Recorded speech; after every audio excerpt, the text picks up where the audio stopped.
سانپ کا زہر تو محض خون کو متاثر کرتا ہے، مگر اپنوں کے طنز روح کو کفن اڑا دیتے ہیں۔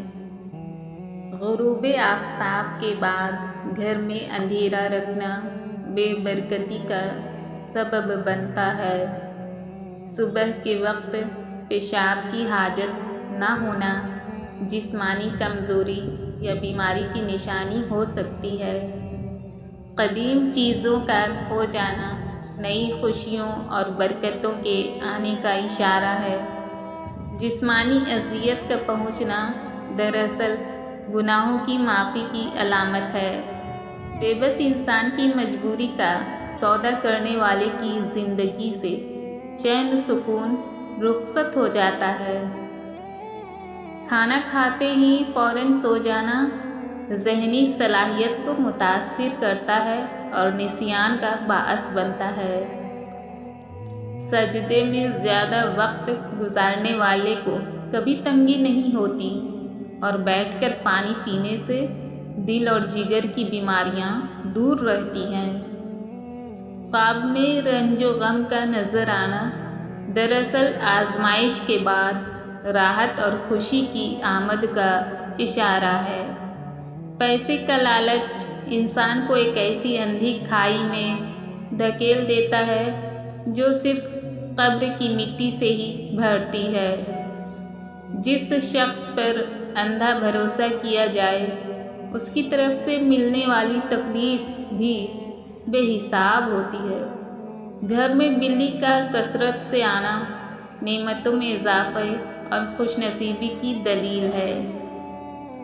جو شخص آپ کے شرافت کا فائدہ اٹھائے وہ آپ کی خاموشی کو مجبوری سمجھنے لگتا ہے۔ دشمن اگر مر رہا ہے تو اسے بچا لینا، لیکن اپنا اگر منافقت کرے تو ہرگز اسے دوسرا موقع مت دینا۔ اپنوں کے ہوتے ہوئے بھی اگر انسان کو دکھ میں سہارا نہ ملے تو اسے سوچنا چاہیے کہ وہ ایسے رشتوں پر فاتحہ پڑھے یا پھر خود پہ۔ اگر آپ زندہ ہیں تو غلط فیصلوں کی مخالفت کریں، جی حضوری کرنا چھوڑ دیں، کیونکہ لہروں کے ساتھ لاشیں بہا کرتی ہیں، تیراک نہیں۔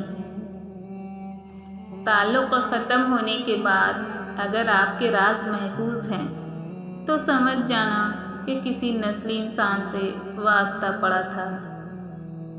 قبر کی تنہائی سے پہلے قدرت ہمیں کئی بار تنہا کرتی ہے تاکہ ہم خالق سے تعلق کی مضبوطی کو سمجھیں۔ پیٹ اور غرور اگر بڑھ جائیں تو اپنوں کو گلے لگانا ناممکن ہو جاتا ہے۔ کسی کا برا چاہنے سے پہلے یہ بھی سوچ لیں کہ آپ بھی اس دنیا میں رہتے ہیں۔ جو لوگ آپ کو حق پر ہوتے ہوئے بھی غلط سمجھتے ہیں تو ان سے کوئی شکوہ نہ کیجیے، کیونکہ جس کی جتنی سمجھ ہوتی ہے نا وہ اتنا ہی سمجھتا ہے۔ وفا کرنا ہر کسی کے بس کی بات نہیں، یہ خاصیت خون اور نسلوں میں پائی جاتی ہے۔ تمیزدار لوگ بدتمیز لوگوں کی بدتمیزی کو بھی بڑے تمیز سے برداشت کرتے ہیں۔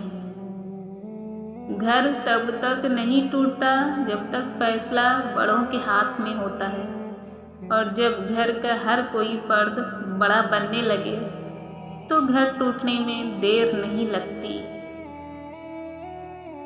کبھی عروج کی مستی، کبھی زوال کا ہے غم، یہی ہے راز حیات، یہی ہے کمال کا غم۔ تمہاری قیمت تمہیں معلوم ہونی چاہیے۔ چار لوگ جو کہتے ہیں نا وہ ان کی عقل کا معیار ہے۔ توبہ کرتے رہا کرو، زندگی کب ختم ہو جائے گی کوئی نہیں جانتا۔ کچھ لوگ اپنی اوقات سے بڑی باتیں کرتے ہوئے یہ بھول جاتے ہیں کہ سامنے والا آپ کے ماضی کا چشمدید گواہ ہے۔ خود کو اتنا مضبوط بناؤ کہ تنہائی بھی تمہیں کمزور نہ کر سکے۔